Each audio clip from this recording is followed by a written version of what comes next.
Selanjutnya yaitu ada Pak Ferry Ahmad Effendi Eskom Mkom, merupakan CEO of CV Mediatama Web Indonesia. Nah, halo Pak Ferry. Ya, terima kasih Kak. Halo. Iya, saya mau menyampaikan sedikit background dari Bapak ya. Kebetulan Bapak sekarang Chief Executive Officer Mediatama Web Indonesia. Lalu Chief Executive Officer cari aplikasi.com dari tahun 2018 sampai sekarang. Lalu Chief Executive Officer Data Point of Sale dari tahun 2019 sampai sekarang. Dan juga Chief Executive Officer Padang Smart City Apps dari tahun 2020 sampai sekarang. Wah, berarti ini adalah seorang praktisi ya, Pak. Nah, untuk mempersingkat waktu saja, saya mempersilahkan Bapak untuk menyampaikan materinya 30 menit ke depan. Nanti akan saya ingatkan kembali jika waktunya sudah mulai habis. Kepada Bapak Ferry, waktu dan tempat dipersilahkan. Ya, terima kasih Kak Isnai Rahmi dan juga selamat siang semuanya. Assalamualaikum warahmatullahi wabarakatuh. Semoga sehat pada hari ini. Tadi sudah kita dengar luar biasa ya pemateri-pemateri sebelumnya dari Ibu Asniati Bahari dan juga dengan Pak Firman telah menjelaskan secara detail terkait dengan tema kita pada hari ini yaitu tentang uh, gig ekonomi ya, bagaimana kita memetakan gig ekonomi di revolusi 5.0. Saya izin share screen, boleh ya? Saya izin share screen sebentar. Ya, semua sepertinya tadi sudah disampaikan sama Ibu uh, Asniati tadi semuanya sama Pak Firman. Jadi saya mungkin lebih ke praktisi saja lagi mungkin lebih. Karena tadi sudah cukup dijelaskan dari gig ekonomi seperti apa dari Pak Firman dan juga dari Bu Asniati tentang uh, 5.0 seperti apa sudah dijelaskan secara detail yang saya rasa. Jadi mungkin saya tidak terlalu detail lagi karena mungkin masih ada ya satu pemateri lagi setelah ini. Mungkin akan kita lebih ke praktek saja atau ke praktisi saja mungkin nanti yang ingin saya akan izin saya belum bisa apa kan nge-share screen.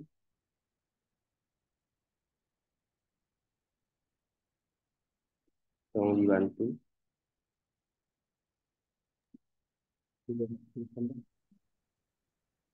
Oke, sudah.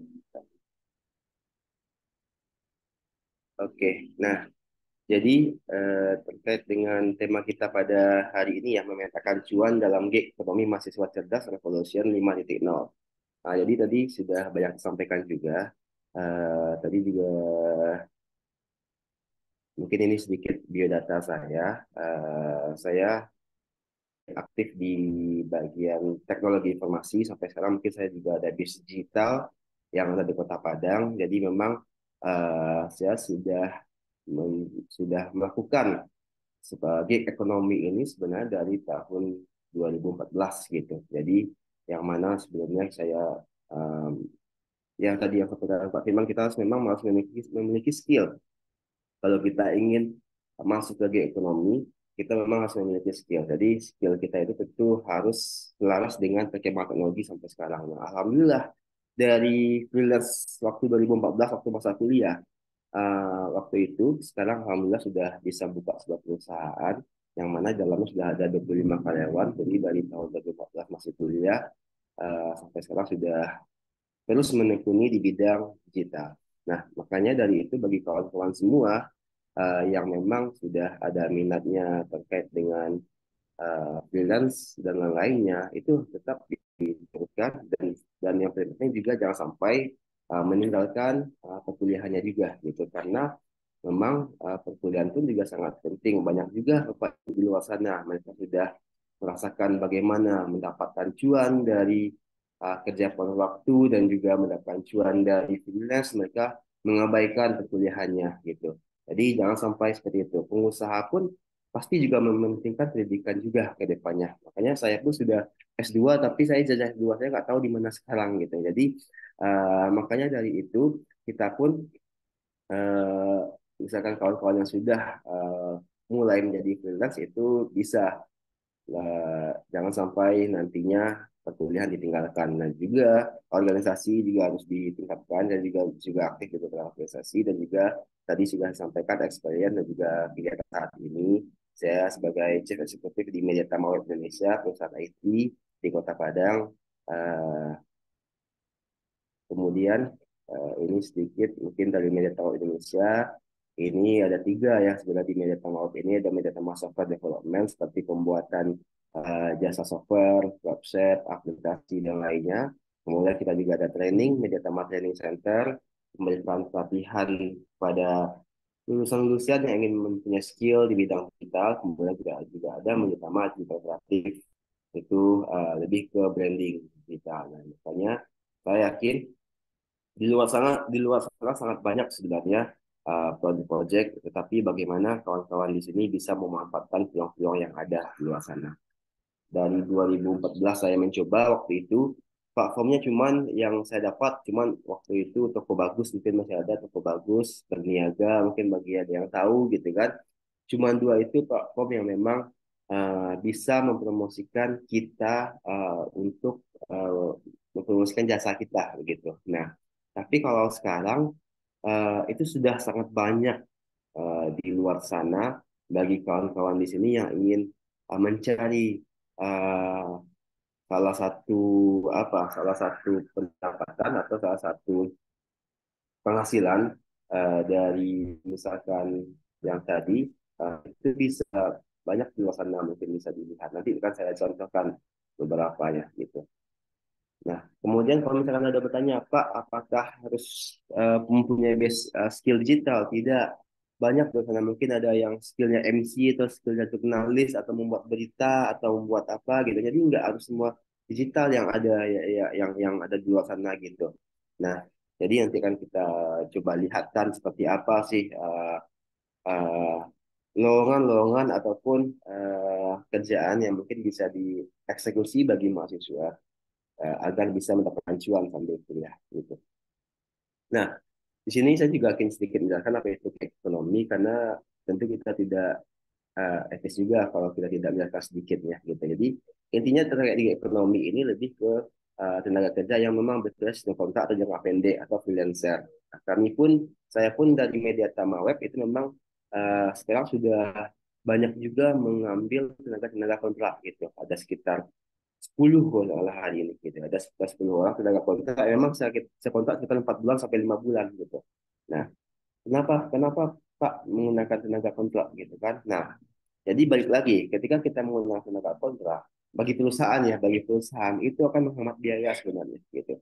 Dan menghemat biaya. Kenapa menghemat biaya? Karena uh, karyawan kontrak itu tentu biaya tidak sebesar dengan karyawan tetap gitu. Nah, jadi kalau lebih seperti itu. Uh, izin, izin sebentar ya.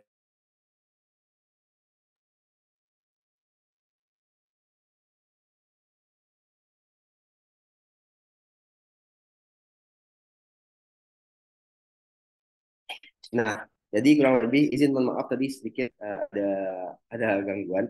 Nah, jadi makanya dari itu terkait dengan tenaga kontrak itu bagi perusahaan itu sangat sangat sangat bagus. Makanya mungkin banyak juga ya beberapa perusahaan sana yang mulai membuka freelancer dalam pengajaran proyeknya gitu. Karena jikalau misalkan lagi ada proyek banyak, tiba-tiba karyawan kurang gitu kan. Nah, mereka rekrut karyawan, nanti tiba-tiba proyeknya kecil atau mungkin lagi sedikit, tentu akan besar biaya SDM yang akan dipakai oleh perusahaan. Makanya dibutuhkanlah freelancer tadi. Nah, kemudian selanjutnya tentu dari gig ekonomi ini tentu ada juga apanya dampak negatifnya, tentu terkait dengan tidak adanya jenjang karir gitu kan. Karena saat kita bekerja sebagai freelance ataupun karyawan paruh waktu ataupun karyawan kontrak dengan jangka waktu gitu kan, kita tidak akan bisa mempunyai jenjang karir yang mungkin akan naik nantinya, karena kita memang mohon maaf, hanya dimanfaatkan untuk mengerjakan proyek itu gitu. Nah, seperti itu. Tadi beda dengan karyawan tetap. Karyawan tetap memang loyalitas juga akan dinilai juga dan lainnya. Tentu ada jenjang karir juga bagi karyawan tetap, tapi bagi karyawan freelance ataupun karyawan kontrak dalam itu tidak ada jenjang karir kecuali nanti perusahaan merekrut merubah kontraknya jadi tetap. Nah, itu mungkin bisa jadi gitu kan karena sudah masuk di jadi karyawan tetap. Nah, kemudian pemasukan per bulannya. Nah, jadi tentunya ini berdasarkan project juga yang akan masuk pada freelancer atau pada kawan-kawan nantinya. Jadi tidak kalau kalian tetap kan pasti itu dalam sebulan misalkan akan mendapatkan gaji 4 juta misalkan tanpa tunjangan yang lainnya. Tapi kalau freelancer bisa bisa besar, bisa bahkan bisa nol sama sekali gitu. Atau makanya dari itu ada juga dampak negatifnya. Kemudian tidak ada tunjangan dari perusahaan yang sama yang saya sampaikan tadi karena hanya kontrak tentu tidak ada tunjangan dari perusahaan. Itulah dampak negatif dari ekonomi. Nah, kemudian dampak positifnya tentu ada juga. Nah, dampak positifnya bisa mengambil proyek sekaligus dalam satu waktu gitu. Jadi misalkan lagi ada banyak proyek, nah, itu bisa diambil sekaligus. Nah, balik lagi kita harus bisa mengerjakan proyek dengan kurun waktu yang telah ditentukan gitu. Kemudian bisa bekerja sambil kuliah, jadi bisa saja kan apapun itu. Jadi kalian bisa menghasilkan cuan dari itu. Kemudian menghemat biaya personal perusahaan dan juga menemukan pekerja terbaik di bidangnya. Jadi bagi perusahaan tentu menghemat biaya operasional, ya tidak perlu merekrut karyawan tetap gitu. Nah, kemudian menemukan pekerja terbaik di bidangnya karena biasanya freelancer ataupun memang uh, orang yang berkecimpung di bidang itu, mereka sudah memiliki skill yang cukup mumpuni. Makanya sangat baik bagi perusahaan untuk merekrut yang sudah punya skill langsung gitu. Nah, kemudian selanjutnya itu adalah tipe-tipe pekerjaan yang ada di era gig ekonomi. Jadi gig ekonomi ini terus berkembang kawan-kawan semuanya. Dari saya tahun 2014 ya sudah merasakan ya waktu itu. Sekarang sudah perkembangannya ini banyak tipe-tipe ya, bidang pekerjaan seperti bidang administrasi gitu kan.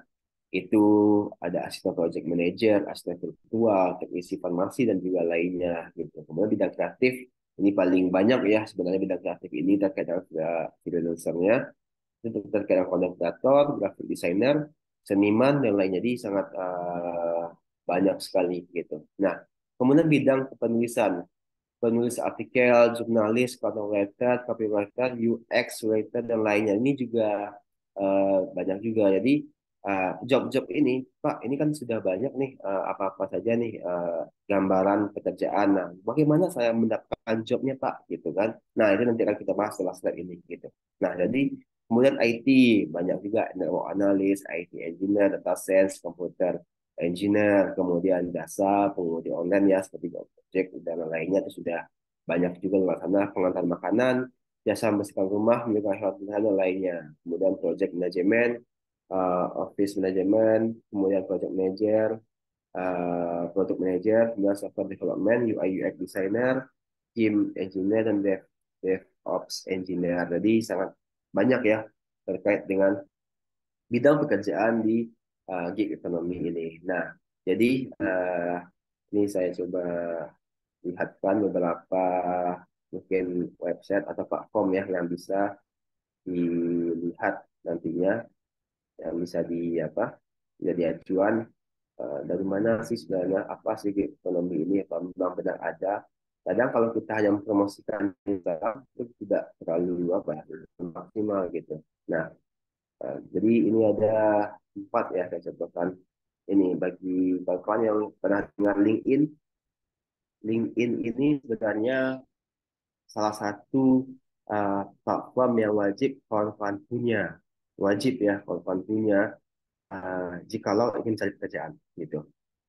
Karena mohon maaf ya, kalau kalian melihat di Instagram kan banyak ya loker-loker Instagram gitu dan lainnya. Tetapi di LinkedIn ini kita seperti sebuah satu kesatuan yang mana job-job yang sangat bagus dan juga mungkin perusahaan-perusahaan besar itu memasukkan ke LinkedIn semuanya, bukan melalui sosial media gitu, gitu. Karena kenapa? Karena akan berbeda standar karyawan yang mempunyai LinkedIn dengan yang di sosial media. Gitu. Sosial media maksudnya mereka dapat info dari Instagram dan lainnya ya.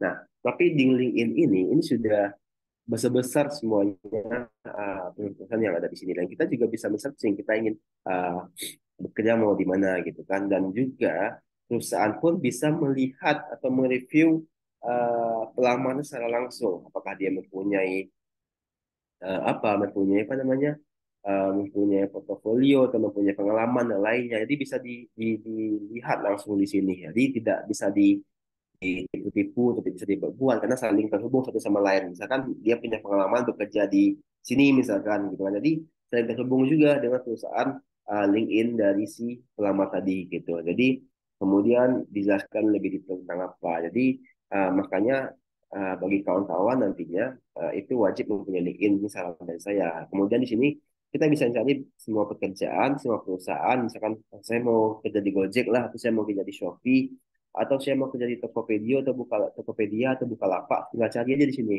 apa yang mau kita di mana mau kita cari perusahaannya gitu. Ini kayak kayak Shopee misalkan gitu kan.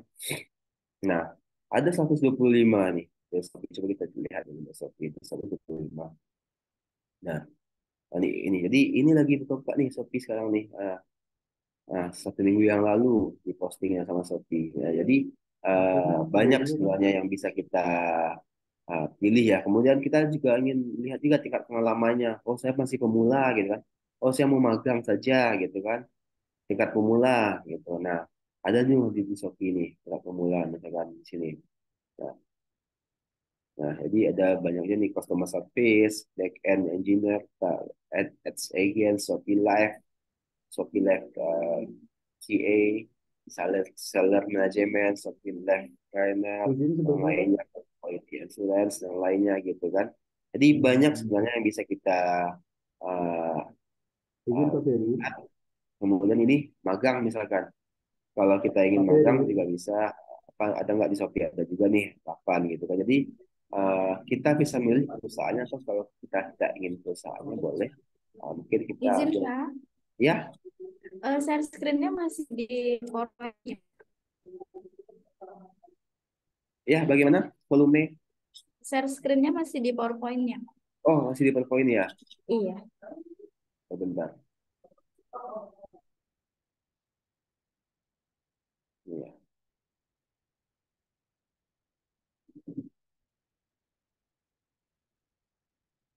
Oke, udah kelihatan. Oke, nah, mohon maaf ya, tadi masih di apa ternyata. Nah, jadi seperti inilah gambaran dari LinkedIn-nya. Itu eh, ada, kita bisa memilih ya, kita bisa memilih kita ingin perusahaannya di mana, atau mungkin kita ingin memilih tingkat pengalaman kita, mungkin kita masih pemula ya, masih pemula, bisa dipilih apa sih job-job yang mungkin untuk pemula, kemudian eh, lokasi bisa dipilih juga. Oh, saya mau yang jarak jauh misalkan ya, yang WFH gitu kan, work from home, jadi juga ada. Jadi bisa difilter lah tentang di sini gitu kan, pekerjaan. Kemudian kita ingin paruh waktu misalkan sambil kuliah atau apa juga ada. Jadi banyak sudah di LinkedIn ini yang memang terhubung dengan semua perusahaan yang besar-besar di Indonesia, bahkan di luar dari Indonesia, karena ini salah satu situs luar ya LinkedIn ini gitu kan. Nah, gitu. Jadi itu bisa dimanfaatkan nantinya gitu bagi kawan-kawan di sini yang ingin mencoba terkait dengan gig ekonomi. Nah, tapi balik lagi kita memang mempunyai skill di bidang itu. Gitu. Tidak bisa uh, yang buka di sini misalkan keahliannya wajib query language, test case dan lainnya. Tapi kita tidak bisa itu. Nah, tentu tidak akan maksimal juga nantinya. Gitu. Jadi memang sesuaikan dengan skill-skill kita. Nah, tentunya kita pun kita harus mengupgrade juga skill kita nanti sesuai dengan apa yang kita inginkan gitu. Jadi kalau itu seperti itu. Jadi ini salah satu LinkedIn yang memang sangat bagus ya terkait dengan gig ekonomi ini, bisa kita pilih nanti mau di mana nanti kawan-kawan yang ada di sini gitu kan. Kemudian ada lagi selain LinkedIn itu yang dari Indonesia itu freelancer.co.id. Nah ini juga banyak juga find jobnya, tinggal dicari aja find jobnya mau seperti apa gitu kan, kategorinya apa.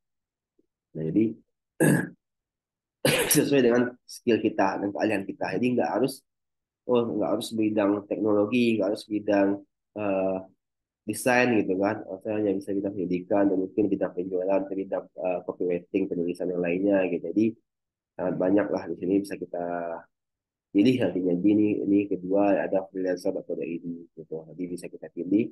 Kita ingin mencari kerjaan apa yang cocok untuk kita kerjakan sambil kuliah. Kemudian ada lagi nih, ini juga bagus juga nih, projects.co.id. Nah, di project.co.id ini sangat bagus juga, kelihatan juga minta ini jasa artikel SEO. Ini jasa artikel SEO ini membuat sebuah artikel needs otomatis 100 kata notes bisa enak dibaca, yang ada tipe yang lainnya gitu kan. Nah, kalau misalnya bisa ya udah, apa saja masukkan chat orangnya atau masukin bitnya gitu kan. Ini satu artikel berapa gitu kan.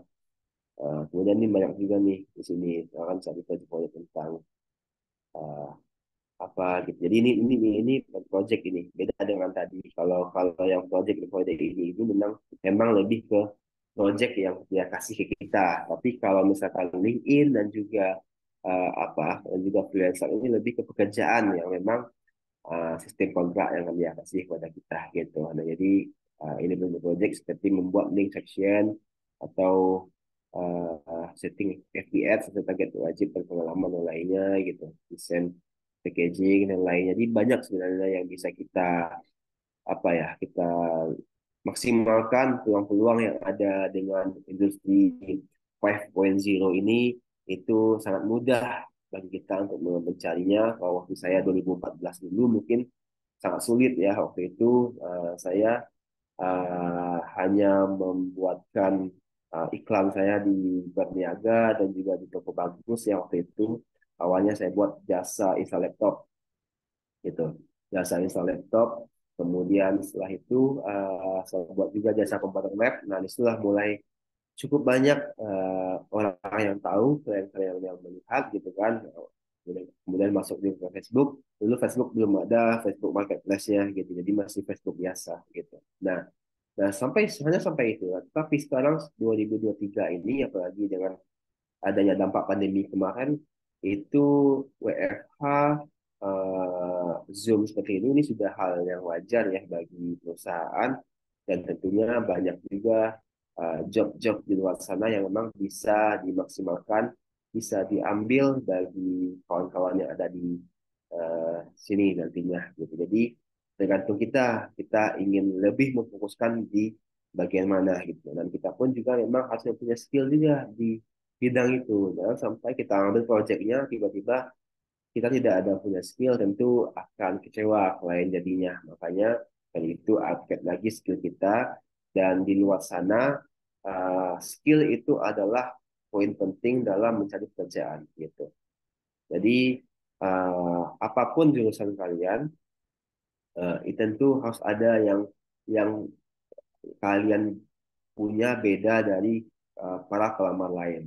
Karena di satu kampus misalkan itu meluluskan 10.000 orang selama satu wisuda. Nah, bayangkan satu kampus saja dalam setahun itu berapa mereka mewisudakan uh, orang gitu. Begitupun kampus-kampus lainnya. Jadi dalam setiap tahun itu pasti akan selalu bertambah pengangguran-pengangguran. Tetapi bagaimana pengangguran ini bisa meningkatkan skill mereka agar mereka langsung bisa melakukan pekerjaan. Jadi mungkin itu sih poin pentingnya, karena di dunia sekarang, di dunia teknologi 5.0 ini itu sangat penting skill, berbeda mungkin dengan dulu. Jadi memang pasti akan lambat laun pasti kawan-kawan di sini akan merasakan kalau cita-citanya saya mau jadi kerja di bank lah, jadi teller itu nanti akan hilang gitu kan.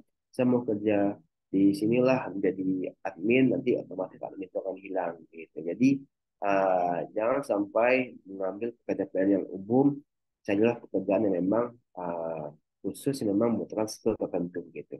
Mungkin itu sedikit dari saya, karena masih ada lagi materi selanjutnya, harus sudah menunjukkan jam 11. Terima kasih semuanya. Jika ada salah kata, saya mohon maaf. Wassalamualaikum warahmatullahi wabarakatuh.